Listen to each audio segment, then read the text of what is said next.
ಇನ್ನು ಬೆಳಗಾವಿ ಭಾಗದಲ್ಲೂ ಕೂಡ ಮಳೆ ಅಬ್ಬರಿಸಿದೆ ಅನ್ನೋದು ಗೊತ್ತಾಗ್ತಾ ಇದೆ. ಮಳೆಯ ಜೊತೆಗೆ ಭಾರೀ ಬಿರುಗಾಳಿ ಕೂಡ ಅವಾಂತರವನ್ನು ಸೃಷ್ಟಿ ಮಾಡಿದೆ. ಗೋಕಾಕ್ನ ಕಿತ್ತು ಹೋದ ಬೃಹತ್ ಜಾಹೀರಾತು ಫಲಕ, ಗಾಳಿಯ ರಭಸ ಯಾವ ರೀತಿ ಇತ್ತು ಅನ್ನೋದನ್ನ ಈ ದೃಶ್ಯ ತೋರಿಸ್ತಾ ಇದೆ. ಜಾಹೀರಾತು ಫಲಕವೊಂದು ಹೇಗೆ ಕಳಚಿ ಬೀಳ್ತಾ ಇದೆ ಅನ್ನುವಂತಹ ದೃಶ್ಯವನ್ನು ಗಮನಿಸ್ತಾ ಇದ್ದೀರಿ. ಎತ್ತರದಲ್ಲಿ ನಿರ್ಮಿಸಿದಂತಹ ಜಾಹೀರಾತು ಫಲಕ ಇದು. ಗಾಳಿಯ ರಭಸಕ್ಕೆ, ತೀವ್ರತೆಗೆ ಕಬ್ಬಿಣದ ಜಾಹೀರಾತು ಫಲಕವೇ ಕಿತ್ತು ಬಿದ್ದಿರುವಂಥದ್ದು.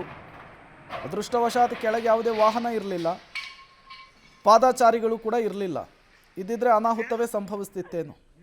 ಗೋಕಾಕ್ನಲ್ಲಿ, ಬೆಳಗಾವಿ ಜಿಲ್ಲೆಯ ಗೋಕಾಕ್ನಲ್ಲಿ ಬಿರುಗಾಳಿ ಸಹಿತ ಭಾರೀ ಮಳೆ ಸೃಷ್ಟಿಸಿರುವಂತಹ ಅವಾಂತರ ಇದು.